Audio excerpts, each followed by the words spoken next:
আসসালামু আলাইকুম রহমতুল্লাহি ওবারাকাতুহ। আওয়ামী লীগকে বাংলাদেশের রাজনীতি থেকে মাইনাস করা আসলে কি সম্ভব?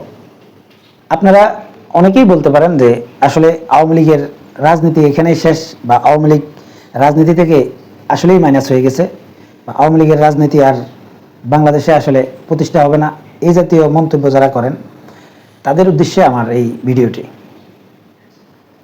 দেখেন, বাংলাদেশে আওয়ামী লীগ নামক যে দলটা রয়েছে, এই দলটার যদি শুধু আপনারা যদি নেতা কর্মীদেরকে আসলে হিসাব করেন, তাদের আওয়ামী লীগ, যুবলীগ, স্বেচ্ছাসেবক লীগ, কৃষক লীগ, ছাত্রলীগ, এই যতগুলো তাদের অঙ্গ সংগঠন রয়েছে, এই সবগুলো অঙ্গ সংগঠনের যত নেতাকর্মী আছে, এই নেতাকর্মীদেরকে যদি আপনি হিসাব করেন, সেটা প্রায় 1 কোটির বেশি লোক হবে।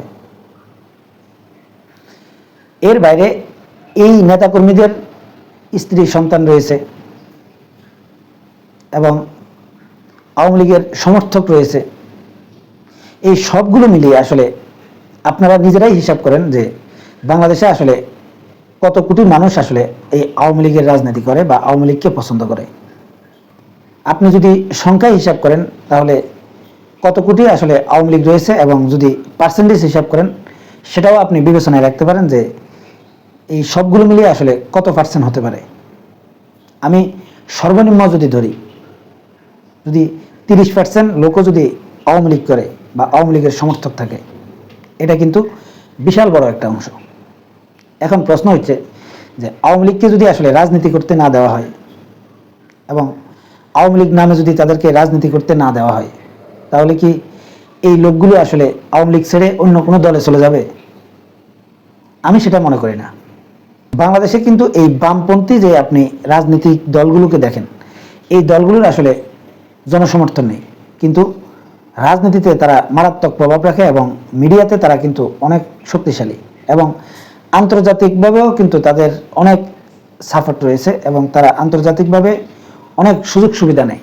এদেরকে কিন্তু এই বাংলাদেশের রাজনীতিতে বা এই রাজনৈতিক প্রভাবে তাদেরকে কিন্তু বাইরের শক্তিগুলো নানা রকম সমর্থন দেয় এবং তাদের পিছনে তাদের মূল শক্তিমত্তা যোগায়। আপনারা যদি একটু বিচার বিশ্লেষণ করেন তাহলে দেখবেন যে এই যে বাংলাদেশে যে মিডিয়াগুলো রয়েছে, এই প্রত্যেকটা মিডিয়ার নিয়ন্ত্রণ কিন্তু এই বামপন্থীরা করে। আপনার বাংলাদেশের সবচাইতে জনপ্রিয় যদি পত্রিকার নাম যদি বলি, তাহলে ডেইলি স্টার, প্রথম আলো, এগুলো কিন্তু তাদের নিয়ন্ত্রণে।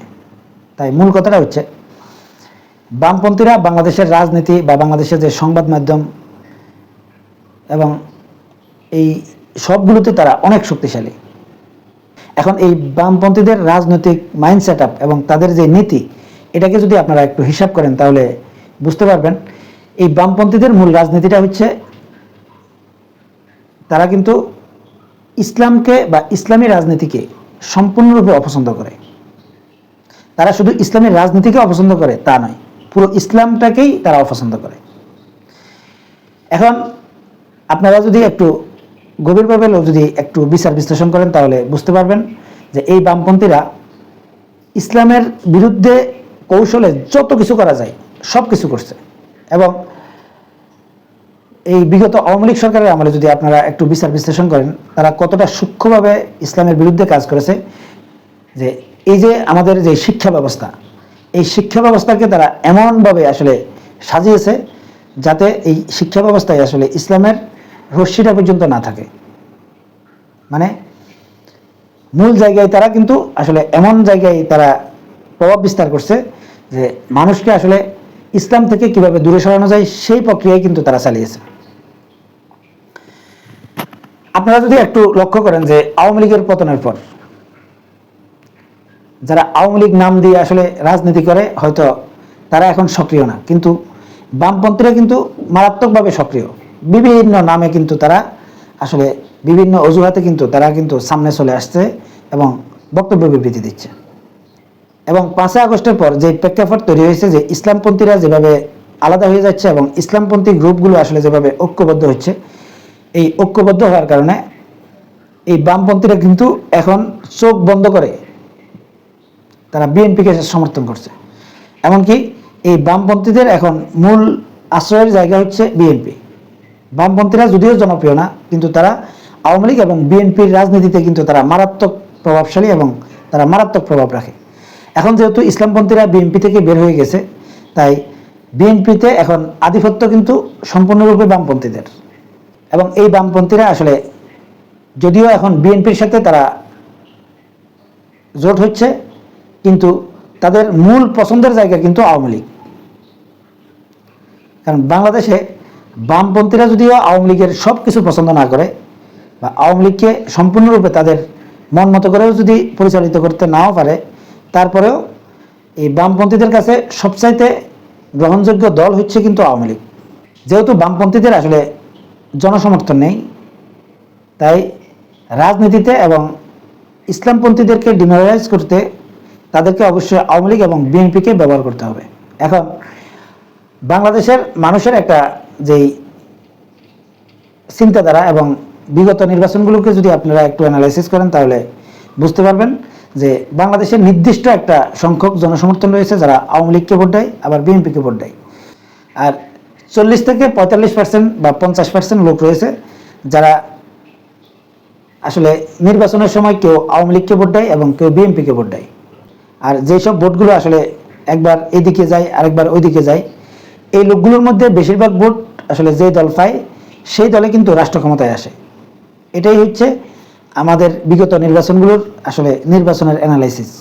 এখন এই বাংলাদেশের এই লড়াচড়া যে ভোটগুলো রয়েছে, এরা আসলে যেই দলটা ক্ষমতায় থাকে তাদের উপর বিরক্ত হয়ে আসলে তারা অন্য দলগুলোকে ভোট দেয়।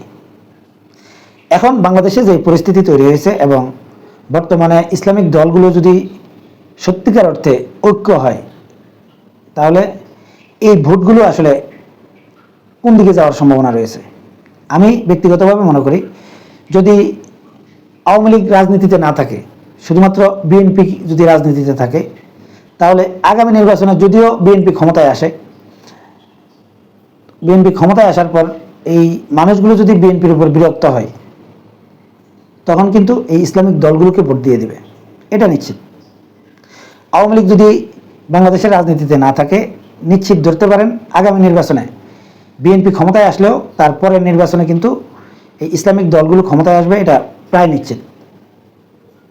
যদি আন্তর্জাতিকভাবে কোনো রকমের এই ষড়যন্ত্র যদি এই ইসলামিক দলগুলোর বিরুদ্ধে না করা হয়, মানে স্বাভাবিক প্রক্রিয়ায় যদি নির্বাচন হয়।